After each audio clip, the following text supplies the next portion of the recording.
चलिए आज हम लोग स्टार्ट करने चल रहे हैं एनवायरमेंटल केमिस्ट्री।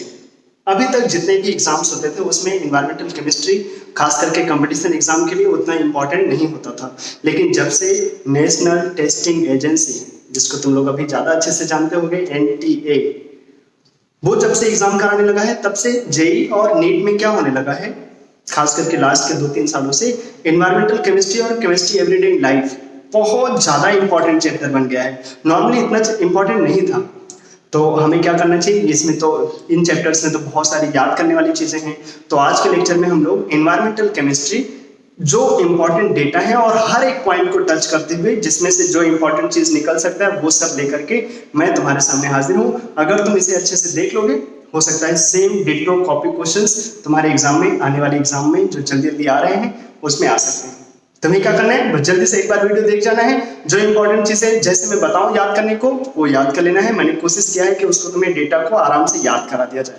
अब कैसे वो याद होगा, वो तुम्हें वीडियो को 1-2 बार देख लेना होगा, इंपॉर्टेंट डेटा को 1-2 बार लिख लेना, याद हो जाएगा। पूरा का पूरा चैप्टर हम लोग देखेंगे। चलो स्टार्ट करते हैं। मेनली इस चैप्टर में अपना डिस्कशन होगा पोल्यूशन के बारे में। जो एनवायरमेंट है उसमें कौन कौन से पोल्यूशंस, तो मेनली हमारे पास हवा, पानी और मिट्टी। हवा, पानी और मिट्टी। हवा में पोल्यूशन देखेंगे, पानी में देखेंगे और मिट्टी में देखेंगे, सॉइल में। मतलब एयर पोल्यूशन, वाटर पोल्यूशन और सॉइल पोल्यूशन की बात करेंगे। तो जब हम लोग एयर पोल्यूशन में चलेंगे तो एटमॉस्फेयर आ जाएगा। एटमॉस्फेयर को 2 पार्ट में डिवाइड किया गया है और 2 पार्ट, हाँ, एक तो होता है जो हमारे आसपास है, सी लेवल से 10 किलोमीटर की हाइट तक, उसको बोल देते हैं ट्रोपोस्फेयर। और 10 किलोमीटर से 50 किलोमीटर तक की हाइट तक जहां ओजोन लेयर मिलती है, जहां पे लोग बोल रहे हैं छेद हो गया है शायद उधर, तो 10 से 50 किलोमीटर तक की हाइट तक जो होता है उसको बोलते हैं हम लोग स्ट्रेटोस्फेयर। ठीक है, और देख लेते हैं फिर। नॉर्मली एटमॉस्फेयर को 2 पार्ट में, नीचे जो है उनको ट्रोपोस्फेयर, कहां से कहां तक मिलते हैं, 0 से 10 किलोमीटर तक। अच्छा, वो जो स्ट्रेटोस्फेयर है वो 10 से 50 किलोमीटर तक। अब जब हम ट्रोपोस्फेयर की बात करेंगे, यहां पे जिस पोल्यूशन की बात करेंगे उसको बोल देते हैं ट्रोपोस्फेरिक पोल्यूशन। ठीक है, ट्रोपोस्फेरिक पोल्यूशन में 2 तरीके से पढ़ते हैं कि जब हम अपने आसपास देखते हैं तो कुछ हवा हो सकती है, डेंजरस गैसेस, और कुछ हो सकते हैं कि कोई डस्ट पार्टिकल हो, वो सब सॉलिड पार्ट हो सकते हैं हमारे पास।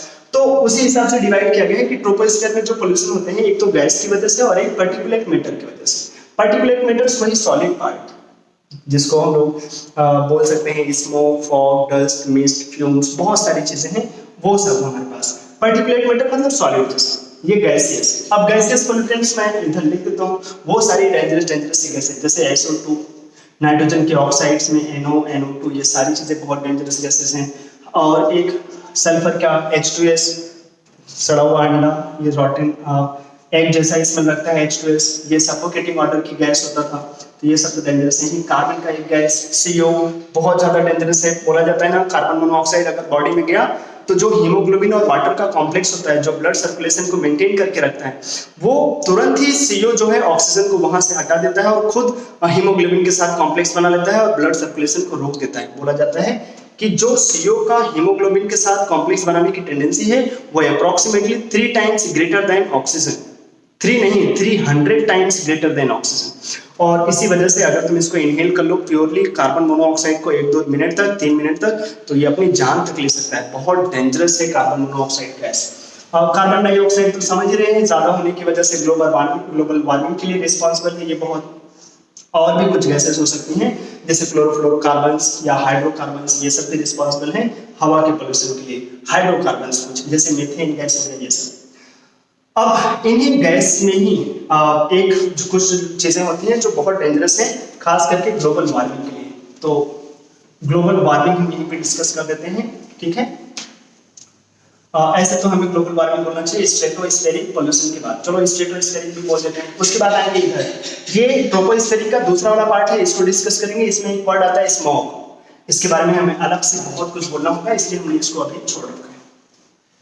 स्ट्रेटोस्फेरिक पोल्यूशन मेनली इसकी बात होती है यहाँ पे जो ओजोन लेयर, ओजोन लेयर बोला जाता है, जो क्लोरोफ्लोरोकार्बन से, जो हमारे फ्रिज से, AC से, यहाँ से रिलीज होते हैं, वो ओजोन लेयर में होल करते चले जा रहे हैं। जो स्ट्रेटोस्फेयर में है ओजोन लेयर, उसको डिस्टर्ब करता चला जा रहा है, उसमें होल करता चला जा रहा है। उससे होता क्या है, इतना तो बच्चा जानता होगा कि जो ओजोन लेयर है वो सनलाइट से, सन से आने वाली अल्ट्रावायलेट रेज अल्ट्रावायलेट रेज जिनका वेवलेंथ बहुत कम होता है और बहुत ज्यादा डेंजरस होती है वो, उनमें से 99.5% अल्ट्रावायलेट रेज को, यूवी रेज को वो खुद ही एब्जॉर्ब कर लेता है या रिफ्लेक्ट कर देता है, आने नहीं देता अंदर, अपने पास नहीं आने देता ये। और अगर पास नहीं आने देगा तो हम बच जाते हैं उस यूवी रेज से, उसके रेडिएशन से बच जाते हैं। लेकिन जैसे जैसे ओजोन लेयर में डिप्लेक्शन होने लगेगा वैसे वैसे प्रॉब्लम भी होने लगेगा। तो ये हो जाता है स्ट्रेटोस्फेरिक पोल्यूशन के बारे में। मेनली सीएफसी क्लोरोफ्लोरोकार्बन्स रिस्पॉन्सिबल है किसके लिए, इसके लिए। अच्छा, अब ग्लोबल वार्मिंग क्या है? जो इतनी सारी गैसेस हैं जो एटमॉस्फेयर में पड़े हैं वो क्या करते हैं, सन से आने वाली एनर्जी को कभी कभी बहुत ज्यादा रोक लेते हैं, बाहर ही नहीं जाने देते।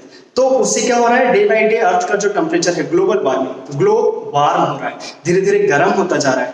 तो कौन कौन सी गैसेस हैं जो ग्लोबल वार्मिंग के लिए रिस्पॉन्सिबल है, वो हमें ध्यान रखना है। Gases responsible for global warming ध्यान रखना है। तो ग्लोबल वार्मिंग या इसी को ग्रीन हाउस इफेक्ट करके भी बोल सकते हैं, ग्रीन हाउस इफेक्ट या ग्लोबल वार्मिंग के लिए रिस्पॉन्सिबल गैसेस कौन कौन सी गैसेस हैं? सबसे ज्यादा रिस्पॉन्सिबल है CO2, methane gas, ozone gas, nitrogen का एक ऑक्साइड है, लाफिंग गैस। ये भी हाँ हंसाता है लेकिन रियल में बहुत डेंजरस है। Green house effect, global warming अपना कुछ लोग सोच रहे होंगे हवा में कहाँ ये N2O होता है। भाई हवा में कहाँ नाइट्रस ऑक्साइड होता है, ये तो होता तो हम लोग हंसते ना रहते हैं हमेशा। भाई हवा में तो ऐसे नहीं मिलता, लेकिन जब कभी लाइटनिंग होता है ना तो नाइट्रोजन और ऑक्सीजन जिनका बॉन्ड ऑर्डर बहुत ज्यादा है, तो जब लाइटनिंग होता है तो बहुत सारी एनर्जी रिलीज होती है, उसी एनर्जी में ये ब्रेक होकर के बहुत सारी गैसेस बना लेते हैं, उसमें से लाफिंग गैस भी बना देते हैं। और ये लाफिंग गैस जो है वो ग्लोबल वार्मिंग के लिए रिस्पॉन्सिबल होता है। CO2, methane gas, ozone, laughing gas और हमारे पास CFC क्लोरोफ्लोरोकार्बन्स तो हमेशा के लिए हैं। ये गैसेस हैं जो रिस्पॉन्सिबल हैं किसके लिए, ग्रीन हाउस इफेक्ट के लिए, ग्लोबल वार्मिंग के लिए। ग्लोबल वार्मिंग के लिए ये गैसेस हैं, इनको ध्यान रखेंगे। मीथेन गैस भी है, ऑक्सीजन गैस भी है, CO2 भी है, N2O भी है, लाफिंग गैस भी है और क्लोरोफ्लोरोकार्बन्स। ठीक है, SO2 नहीं है, ध्यान रखना SO2 नहीं है।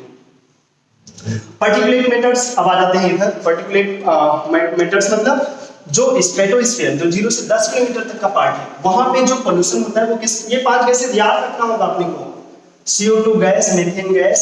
कुछ लोग सोचेंगे सर आपने बोला था शॉर्टकट, भाई देखो अभी जो मैं थोड़ा थोड़ा पॉइंट बोल रहा हूँ उनको याद रखना, जब शॉर्टकट अभी चलते चलते मिलेगा तुम्हें आगे। पार्टिकुलेट पोल्यूटेंट्स, ये कहाँ की बात कर रहे हैं, स्ट्रेटोस्फीयर 0 से 10 किलोमीटर का जो एरिया है वहां पे जो सॉलिड पार्ट्स होते हैं उनकी वजह से जो पोल्यूशन होता है। नॉर्मली हम बोलते हैं ना बहुत ज्यादा डस्ट, कुछ लोगों को डस्ट से एलर्जी होता है, तो क्योंकि एटमॉस्फेयर में बहुत सारे डस्ट हैं। तो कौन कौन से हैं, मेनली तो स्मोक धुआं जैसा बोल दो तुम, फॉग, फ्लूम, बहुत सारे ऐसे नाम आ जाते हैं। लेकिन सबसे ज्यादा इंपॉर्टेंट है स्मोक और फॉग का मिक्सचर, जिसको बोल देते हैं स्मॉग, है बहुत ज्यादा इंपॉर्टेंट है। ठीक है, स्मॉग मेनली बोलते हैं ये दो तरीके से होते हैं।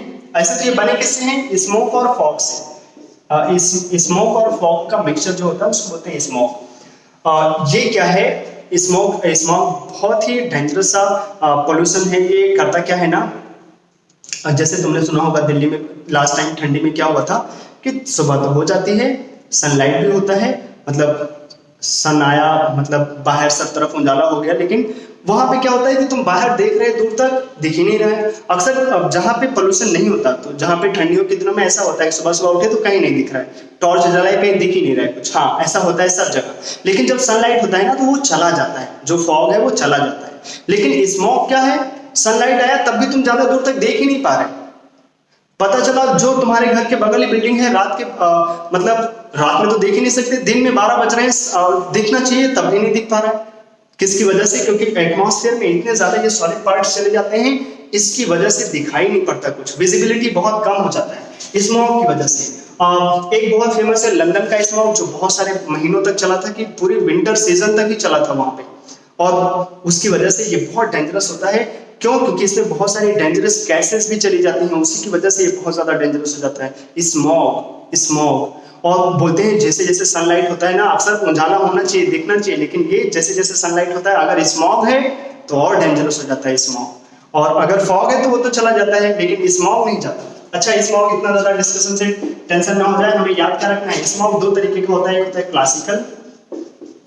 क्लासिकल और एक होता है कुछ लोग सोचेंगे नॉन क्लासिकल नहीं, एक क्लासिकल, एक को बोलते हैं फोटोकेमिकल, फोटोकेमिकल स्मॉग।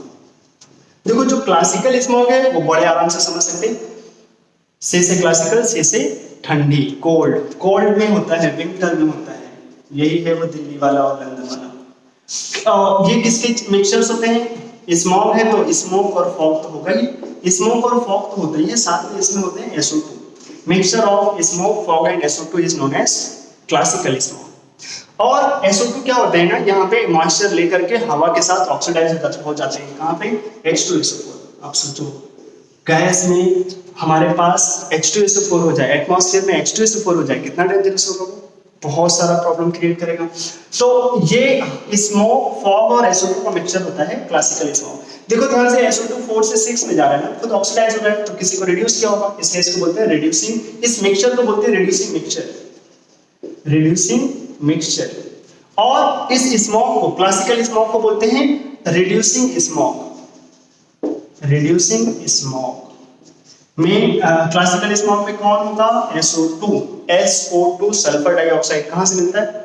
जो गाड़ियां चलाते रहते हैं धक धक धक धक, वो कभी कभी SO2 भी रिलीज करता रहता है। खास करके जो चिमनीज हैं जहाँ पे बहुत सारी चीजें जलाते रहते हैं, तो अगर वहां पे सल्फर का कोई पॉइंट कुछ हमारे पास होगा तो वो जल करके SO2 में चला जाता है, डेंजरस। फोटोकेमिकल स्मॉग, P से फोटो, ये तो ठंडी में होता था, ये फोटो, फोटोन, एनर्जी, ये गर्मी में होता है। कब होगा ये? जब हमारे पास हॉट एटमॉस्फेयर होगा, जब गर्मी होगी तभी होता है फोटोकेमिकल स्मोक। और वो रिड्यूसिंग स्मोक था, ये ऑक्सीडाइजिंग। एक्चुअली यहाँ ओजोन गैस है, हमने बचपन से सीखा होगा, ओजोन तो ऑक्सीडाइजिंग एजेंट होता है, इसलिए इसको बोलते हैं oxidising smoke. Photochemical smoke is also known as oxidising smoke. अच्छा, याद क्या रखना है तुम्हें, ज्यादा नोटंकी ना बोल करके मैं डायरेक्ट बोलता हूँ। P से याद करो, कभी मैं ऐसे फास्फोरस फैमिली याद कराता हूँ, P से फास्फोरस, P से 5, उसके लास्ट में इलेक्ट्रॉन्स, ऐसे फोटोकेमिकल स्मॉग, P से फोटोकेमिकल स्मॉग, P से 5 चीजों को हमें याद रखना है। 5 कौन कौन सी चीजें हैं? 5 ऐसे कंपाउंड जो फोटोकेमिकल स्मॉग के लिए रिस्पॉन्सिबल है। कौन कौन से? एक तो यही हो गया ओजोन, ओजोन, एक है हमारे पास नाइट्रस ऑक्साइड, एक है हमारे पास नाइट्रिक ऑक्साइड, NO। कौन कौन? NO, ओजोन एक हो गया नाइट्रिक ऑक्साइड, या नाइट्रोजन की ऑक्साइड लिख सकते हैं, लेकिन मेनली नाइट्रिक ऑक्साइड। तीसरा है फॉर्मल्डिहाइड। ये वाला पॉइंट तुम्हें मैं ऐसे याद करा सकता हूँ, ये फोटोकेमिकल स्मोक के लिए होता है। कभी सुना होगा कि न्यूज में आता है जहरीली शराब से राजस्थान में 100 लोग मर गए, अभी ये लेटेस्ट न्यूज था, मतलब 1-2 महीने के, शायद लास्ट 1 महीने का ही न्यूज है कि राजस्थान में जहरीली शराब, या ये वाली न्यूज तो अक्सर देखते रहते होंगे, जहरीली शराब से इतने लोग मर गए। शराब पीने गए थे, पता चला वो शराब ऐसा था कि वो मतलब अल्कोहल की वजह से मर गए, डेंजरस था वो। कौन होता है वो? एक होता है जो ये CH3OH, एक होता है इसका बड़ा भाई CH3CH2OH। ये तो लोग खाते पीते हैं, इसमें कोई प्रॉब्लम नहीं, मतलब करता है धीरे धीरे प्रॉब्लम करता है, लीवर खराब कर देता है, लेकिन जो ये है कौन? CH3OH बड़ा डेंजरस है, ये तुरंत प्रॉब्लम करता है। यही होता है जहरीली शराब, CH3OH। ध्यान से देखो कब मिलेगा, जब तुम इसका रिडक्शन करा दो, इसका रिडक्शन करा के तो देखो क्या मिल जाएगा, CH3OH, बहुत डेंजरस। ठीक, तो ऐसे रिलेट करो, ये भी डेंजरस है, इसको कार्बेनॉल बोलते थे, या मिथाइल अल्कोहल बोल लो कॉमन नेम में तो इसको कार्बेनॉल बोलते हैं, इसको मिथाइल कार्बेनॉल बोलते हैं। और जो ये हमारे पास है फॉर्मल्डिहाइड, वहीं से याद रहेगा, फॉर्मल्डिहाइड डेंजरस है, फोटोकेमिकल स्मोक के लिए रिस्पांसिबल है। ओजोन, NO, फॉर्मल्डिहाइड, एक होता है एक्रोलीन। 5 नाम याद आने चाहिए। एक्रोलीन, ये कौन होता है? कभी विनाइल एल्डिहाइड जैसा बोल दो इसको, CH2 double bond CH CHO, acrolein, responsible for photochemical smoke. और एक है अपने पास PAN। ये क्या है PAN? कुछ लोग बोल देंगे पॉलीमर वाला पार्ट है, पॉलीएक्राइलोनाइट्राइल, नहीं, फोटोकेमिकल स्मोक में PAN का मतलब कुछ और होता है। ये है हमारे पास एसिटिक एसिड ना, अगर हम इसमें पेरोक्साइड लिंकेज क्रिएट करते हैं तो ये हो जाएगा पेरोक्सी एसाइल, CH3CO को तो एसाइल ग्रुप बोल देते हैं, पेरोक्सी एसाइल नाइट्रेट, इसको बोलते हैं PAN। क्या बोलेंगे इसको? पेरोक्सी, अच्छे से नोट कर लेना, बड़ा इंपॉर्टेंट है, पेरोक्सी एसाइल नाइट्रेट, नाइट्राइट नहीं, peroxy acyl nitrate, PAN। PAN, ये 5 लोग हो गए, 5 लोग। एक तो हमारे पास देखो एक्रोलीन, पैन, फॉर्मल्डिहाइड, NO और ozone, nitric oxide, ozone, acrolein और हमारे पास कौन है, इसका नाम क्या है, परऑक्सी एसाइल नाइट्रेट। ठीक है, ये हो गए फोटोकेमिकल स्मॉग के लिए 5 लोग हैं, उनको हमें अलग से ध्यान रखना है। फोटोकेमिकल स्मॉग के लिए रिस्पांसिबल केवल 5 लोग, कौन कौन, ओजोन, NO, फॉर्मल्डिहाइड और एक्रोलीन और पॉली नहीं है, क्या नाम है, अक्सर उसके नाम में पॉली निकल जाता है ऐसे ही फ्लो में, लेकिन उसका नाम है परऑक्सी एसाइल नाइट्रेट, परऑक्सी एसाइल नाइट्रेट। ये हो गया फोटोकेमिकल स्मॉग। ठीक है, अच्छा, जो हमारे पास गैसियस एयर पोल्यूटेंट्स है ना, वहीं पे एक छोटा सा टर्म और आ जाता है, acid rain. Acid rain, normally जो भी बारिश होती है ना, रेन वाटर, नॉर्मली जो रेन वाटर होता है एटमॉस्फेयर में, तो CO2 हम लोग हमारे साथ निकाल ही रहे हैं, धक धक धक धक पॉपुलेशन बढ़ा जा रहा है, CO2 भी निकला जा रहा है, तो जो हम एटमॉस्फेयर में CO2 गैस निकाल रहे हैं, नॉर्मली जो रेन वाटर होता है, अभी एसिडिक रेन की बात नहीं कर रहे, नॉर्मली जो हमारे पास रेन वाटर होता है, जब बारिश होती है तो जो CO2 है, जो मॉइस्चर में है, वो वाटर के साथ मिल करके H2CO3 बना लेते हैं थोड़ा थोड़ा, और वो H2CO3 जब अर्थ सरफेस पे आता है, उसी पानी के साथ डिसॉल्व होकर के वो एसिडिक H रिलीज करने लगता है, और इसी की वजह से नॉर्मली जो रेन वाटर होता है वो एसिडिक होता है। कैसा होता है, एसिडिक, क्योंकि वो H3+ H+ दे रहा है, और उसका pH कितना होता है, रेन वाटर का pH फिक्स है 5.6। एसिडिक रेन वाटर का नहीं, रेन वाटर तो एसिडिक होता है इसकी वजह से। अब एसिडिक रेन किसको बोलते हैं, जब एटमॉस्फेयर में SO2 हो जाए और NO2, नाइट्रोजन और सल्फर के ऑक्साइड्स, मेनली SO2 और NO2, अगर हमारे पास एटमॉस्फेयर में इन दोनों में से कुछ आ जाए और बारिश हो रही है, तो ये लोग पानी के साथ मिलकर के हवा की प्रेजेंस में सल्फर H2SO4 में जाने लगता है, नाइट्रोजन नाइट्रिक एसिड में जाने लगते हैं, और ये एसिड वाटर को बहुत ज्यादा एसिडिक बना देते हैं, तब बोलते हैं इसको एसिडिक रेन। बहुत ज्यादा डेंजरस होता है अपने लिए, बहुत ज्यादा डेंजरस जी, अपने लिए मतलब फार्मिंग जो करते हैं उनके लिए बहुत ज्यादा डेंजरस होता है। ठीक है, चलो, तो ये तो बात हो गई अपनी, बस हमें एसिडिक रेन इतनी चीजें ध्यान रखनी है। एसिडिक रेन होता है किसकी वजह से, CO2 की वजह से, नहीं, वो तो नॉर्मली रेन वाटर है, उसकी वजह से कोई प्रॉब्लम नहीं, SO2 और NO2 की वजह से। अच्छा, अब आगे चलते हैं, हवा की बातें हो गई, जितना चीजें हवा में हो सकता था, ट्रोपोस्फीयर और स्ट्रेटोस्फीयर, उन चीजों के बारे में हम लोगों ने याद कर लिया। अब चलते हैं पानी के बारे में, जहां बहुत सारे डेटा मिलते हैं और उनके लिए शॉर्टकट है, उनके लिए जो जैसी चीजें बोली जाएंगी उनको हमें वैसे ध्यान रखना है।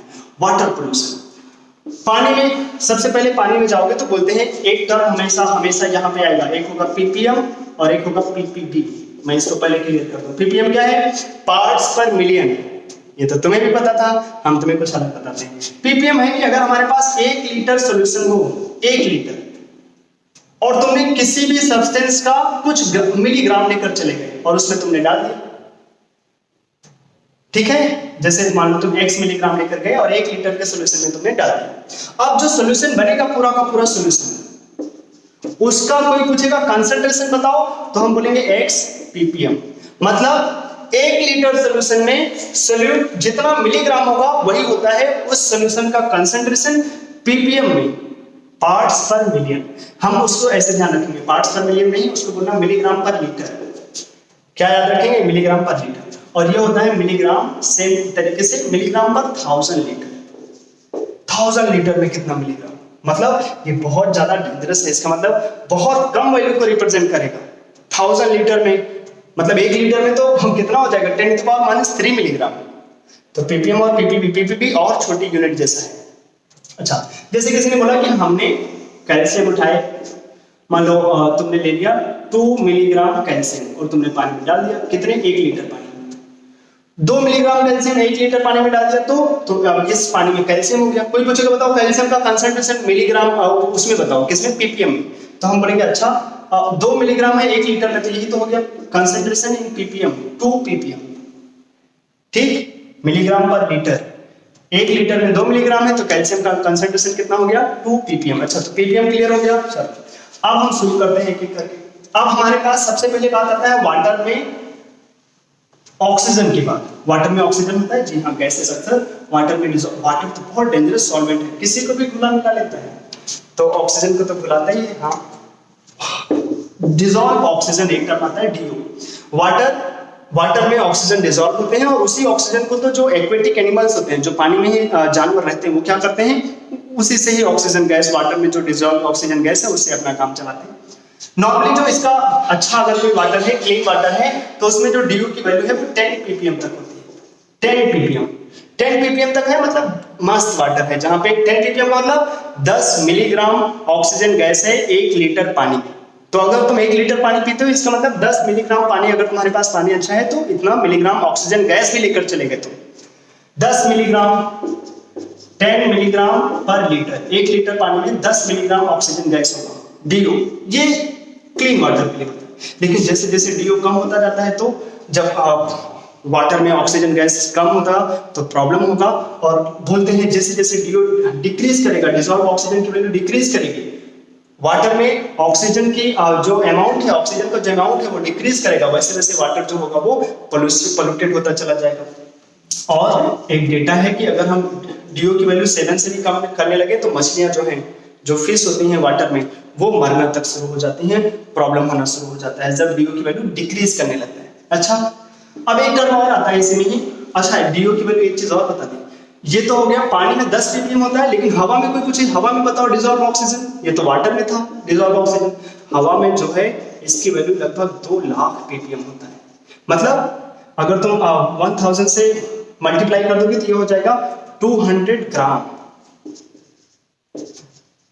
पर लीटर। 1 लीटर अगर तुम हवा ले आए तो उसमें 200 ग्राम ऑक्सीजन गैस होता है। हवा में बहुत ऑक्सीजन गैस होता है, इसलिए हम लोगों को ज्यादा प्रॉब्लम नहीं होता है, आराम से हम लोग सांस लेते रहते हैं। सुना भी तो है हवा में 20% तक तो ऑक्सीजन गैस रहता है, लेकिन पानी में सांस लेना बहुत टफ है, क्योंकि वहां पे डिसॉल्व ऑक्सीजन कितना है, बहुत कम, 10 ppm, ओनली 10 ppm, 10 मिलीग्राम पर लीटर। लेकिन जब हवा की बात करो तो वहां 1 लीटर में 2 लाख मिलीग्राम, मतलब 200 ग्राम तक, मतलब 0.2 kg तक इतना ऑक्सीजन गैस होता है। कहां? हवा में। अच्छा, ये तो सब हो गया DO का बात। एक वर्ड होता है BOD, biological oxygen demand. BOD क्या चीज है भाई?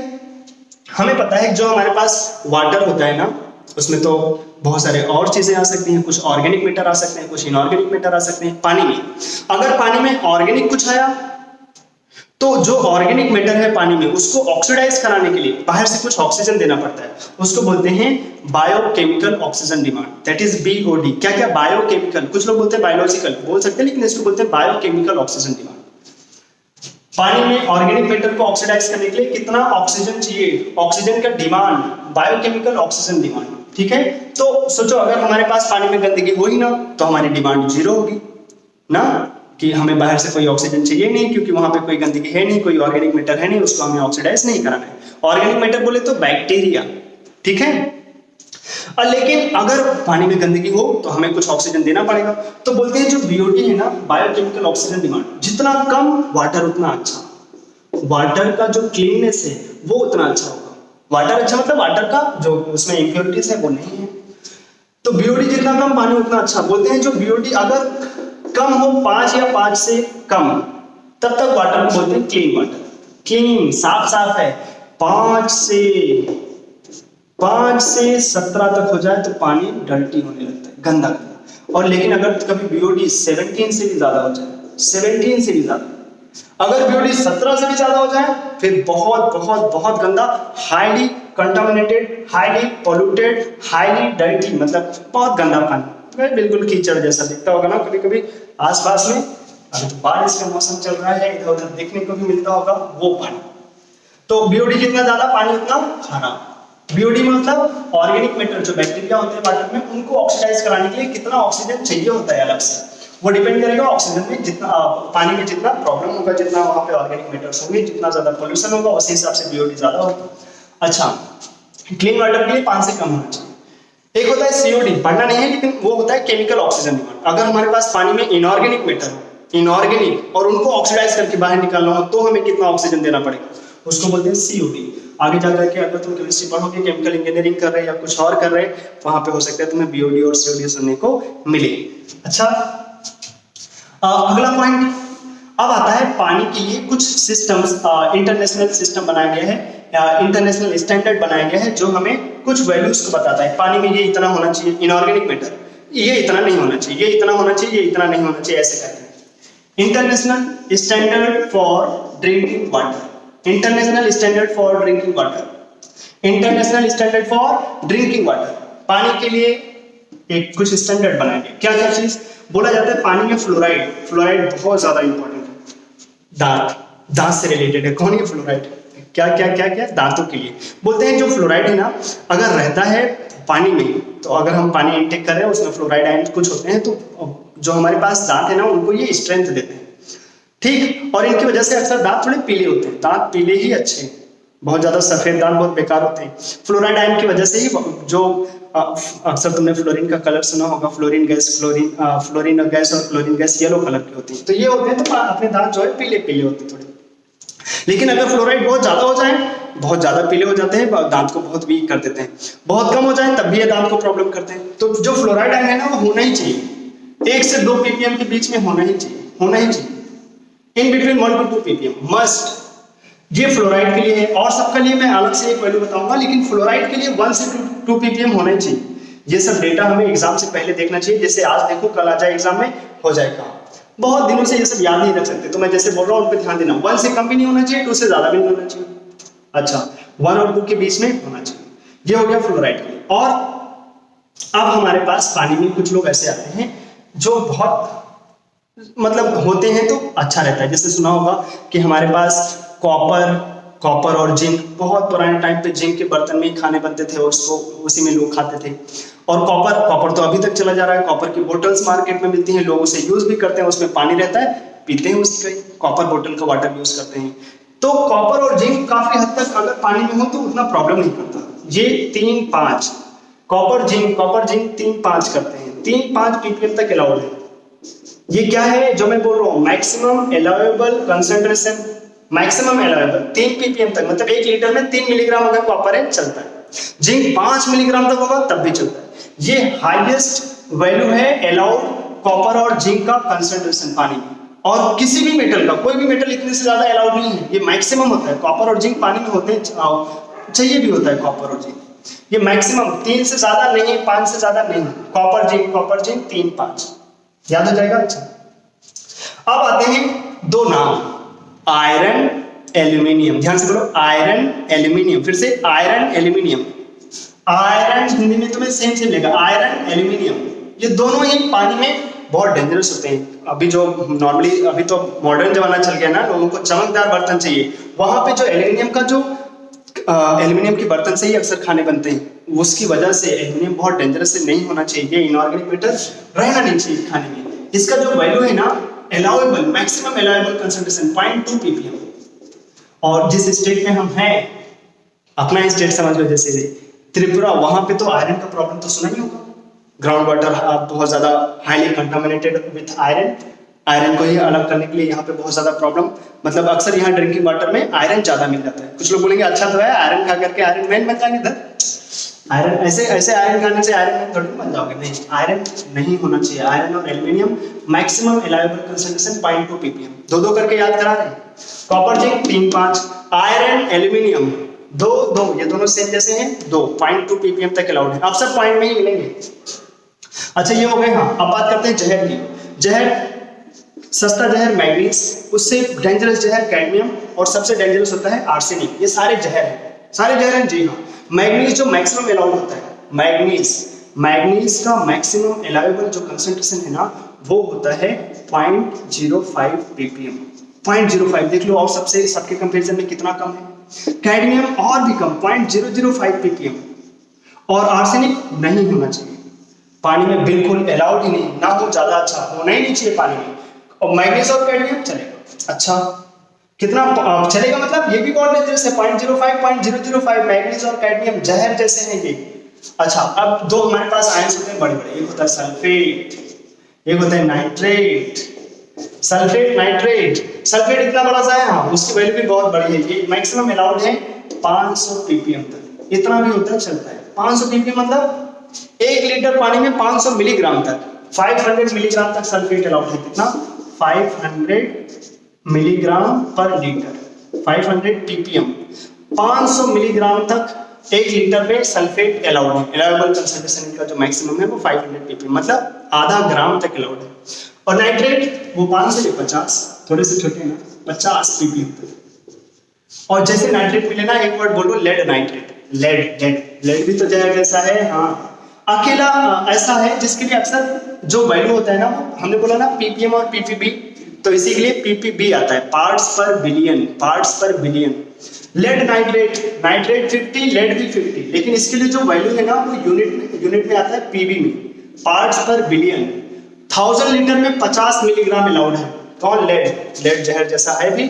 50 ppb, पार्ट्स पर बिलियन। बहुत सारे डेटा है, कंफ्यूजन नहीं होना चाहिए। कैसे? फिर से सबसे पहले मैंने बताया कि जो होना चाहिए, जो हमारे पास फ्लोराइड है 1 से 2 ppm के बीच में। कॉपर जिंक 3-5 ppm तक अलाउड है। उसके बाद दिमाग पे दौड़ाओ। उसके बाद हमारे पास फिर मैंने बताया कि कौन है जो बहुत थोड़े से डेंजरस जैसे हैं, आयरन और aluminium. 0.2 ppm, iron aluminium same लगते हैं, आयरन एल्यूमिनियम। इंग्लिश में नहीं, हिंदी में देखोगे आयरन एल्यूमिनियम एक ही जैसा स्टार्ट होता है। तो ये दोनों 0.2 ppm तक अलाउड है। उसके बाद हमारे पास जहर, manganese, cadmium, arsenic. Manganese 0.05, cadmium जहर है 0.005 ppm तक अलाउड है। और आर्सेनिक ना हो, 1% तक अलाउड नहीं, पानी में होना ही नहीं चाहिए। लेड और फिर सल्फेट आया 500, बड़ा वैल्यू, 500 ppm तक अलाउड है। नाइट्रेट 50 ppm तक अलाउड है। लेड 50 ppm तक अलाउड है, 50 पार्ट्स पर बिलियन। अच्छा, अब ये सारी चीजें हो गई जी। हाँ, अब हम चलते हैं, ये हो गया पानी की प्रॉब्लम, मतलब कौन कितना होना नहीं चाहिए, इससे ज्यादा होगा तो प्रॉब्लम हो जाएगा। हो गया याद? एक बार और लिख लोगे अपने कॉपी में, याद हो जाएगा, मैं बोल रहा हूँ याद हो जाएगा, बस तुम एक बार देख लो। पानी की बात हो गई, हवा की बात हो गई, मिट्टी की बात करते हैं। ऐसे ही बात कर लेते हैं मिट्टी में। अब जो फार्मिंग करते हैं ना, अक्सर क्या करते हैं, कुछ वेजिटेबल्स लगाते हैं, उसमें फ्लावर्स होते हैं, और जो उनके सीड्स होने से पहले जो फ्लावर्स होते हैं ना, उसमें अक्सर कुछ इंसेक्ट आ जाते हैं और वो पूरे के पूरे उस वेजिटेबल को ही बेकार कर देते हैं। तो अक्सर जो फार्मर्स होते हैं वो क्या यूज करते हैं? इंसेक्टिसाइड।